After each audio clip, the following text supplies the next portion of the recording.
Hi everyone, we're group 12 and today we will be presenting cardiac imaging measurement of strain.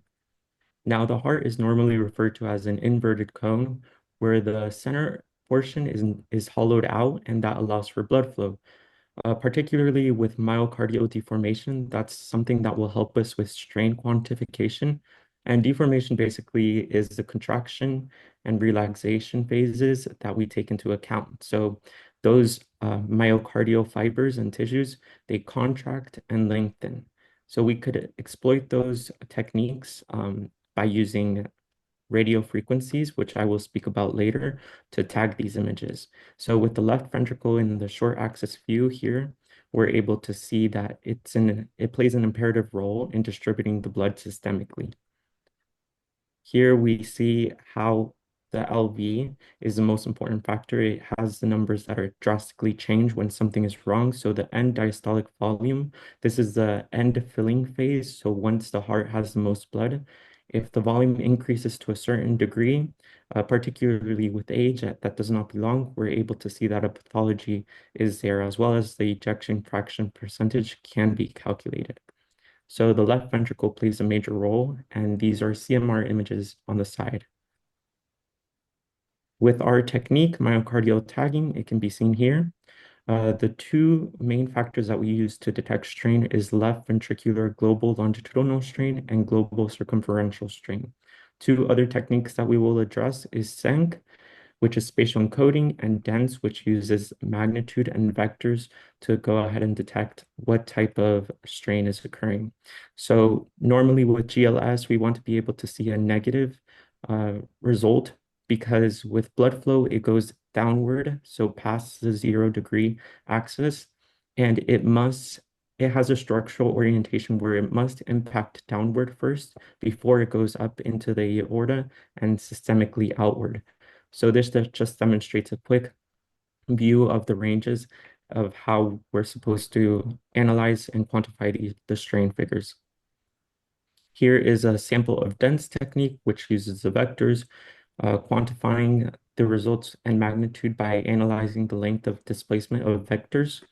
And then spatial encoding provides a heat map of where the blood is most concentrated. Here we have an infarction. So on the sides, it's very concentrated. That's not where blood is supposed to be. As you can recall, it was supposed to be a negative. So this one is supposed to be in red to demonstrate where blood flow is being impacted the most before transitioning to systematic. And then we have cardiac tagging, which Professor McPhee further explained and went into detail with this technique. And we also hope to achieve this. So with cardiac tagging, we do use radio frequencies to modulate the spatial magnetization, and that allows us to not use contrast agents such as gadolinium. So we have to take into account T1 and T2 decaying phases, as well as the time frame within that we're able to quantify these measures. And with more lines, which is basically the case-based projections or RF projections, we're able to develop high spatial resolution images. And with more lines, it's a clearer image that will follow too with our gradient we create with our frequencies, which can be seen, and eventually they do decay. Here is a quick spatial spam tagging technique that we did create an animation, and during the ST segments where contraction occurs, these lines or the gradient contracts and lengthens, so lines shorten and increase with length, and that's how we go about calculating strain later on. And now Inky will elaborate on spam. Thank you, Jin. So, SPAM is an MRI technique used to study motion, such as the deformation of heart muscle over time. In standard MRI, the magnetization is typically uniform. SPAM introduces a pattern like a set of stripes or a grid, as shown here. These patterns become tags that move and deform with the tissue. By tracking how these tags warp, we can calculate their displacement and strength. SPAM can be divided into two parts, tagging part and imaging part.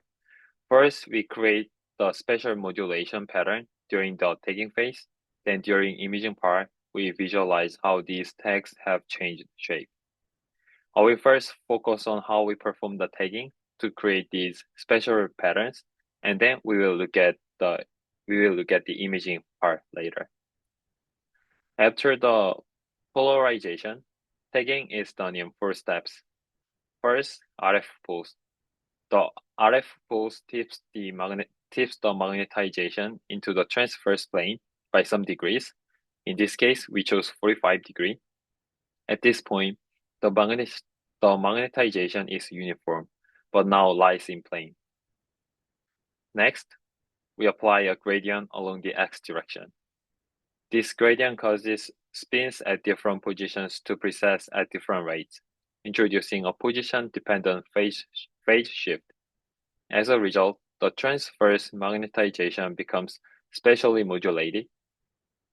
Second, after encoding this spatial pattern in the transverse plane, the second RF pulse is applied to rotate the phase-encoded transverse magnetization back onto the longitudinal axis. Now, the spatial pattern becomes imprinted into the longitudinal magnetization itself, creating tag lines that will persist during the imaging phase. Finally, a Crusher gradient or spoiler gradient is applied to destroy any residual transverse magnetization. This ensures a clean pattern of longitudinal tags that won't interfere with the imaging readout. So, I will show how tagging is done in 3D with simulation. In this simulation, we have multiple proton spins arranged along the x-axis. Each spin undergoes the same RF pulse at first, but because they are at different x positions, they accumulate different phases during modulation gradient. The two left to bottom plots show the time point of the simulation with a black dot indicating the current time step. So we know how each phase is causing what effect. On the bottom right, the vertical line represents the x component of magnetization at each position along x-axis. In the end, these lines reflect the imprinted spatial patterns.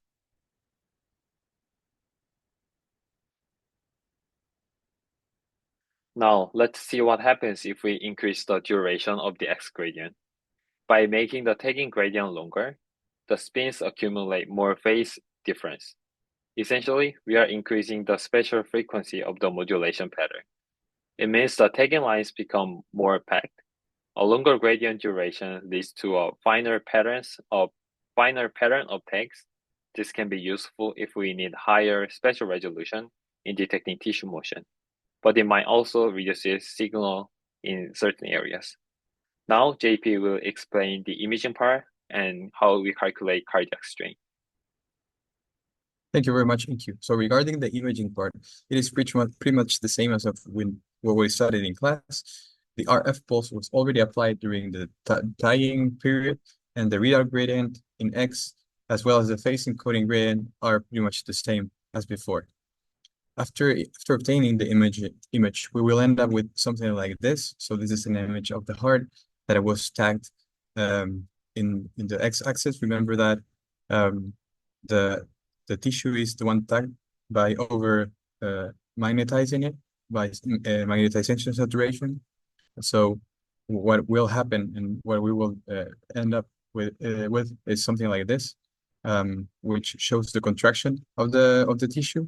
The strain can be calculated by measuring different points by a type of software called DIC, Digital Image Correlation. So if we have a square ABCD that will deform in A prime, B prime, C prime, D prime, we can obtain the position of one point and then its displacement U, and finally its final position, and produce an equation where the final position is the sum of the initial position plus the displacement. If we apply a gradient to that, so to analyze how it changes, we obtain the deformation gradient F, which is equal to the identity plus the displacement gradient. And this equation is the basis used for calculating the different types of strain. I won't go into the details, but just to show two types of strain tensors that can be calculated. We perform a simulation to calculate the strains in this image. in this image, we would be able to calculate the radial and circumferential strain of the heart, not the longitudinal one, because for that we would need more images in the transverse plane, in the Z plane. However, we wanted to show that it is possible using this technique. Here we show some real images about how the strain measurement would look like, a heat map or a counterplot of the strains from a paper that we found. Some advantages and disadvantages of this technique. It is a non-invasive technique, which is great. It has good spatial resolution and it's compatible with standard MRI equipment, so no extra hardware is needed. And some disadvantages, the tagging fades away with T1, the image processing is complex, and there's a reduced signal-to noise ratio in the tag regions. So finally, this SPAM techniques enables us to early detect some pathologies, particularly in the heart. It was an important invention that allowed us to measure the strains with MRI equipment. And this technique uses the same kind of pulses and concepts as a standard MRI, so no extra hardware is needed. However, the image processing can be challenging and the tagging fades away with T1. Thank you very much, and these are some references for our work. Thank you.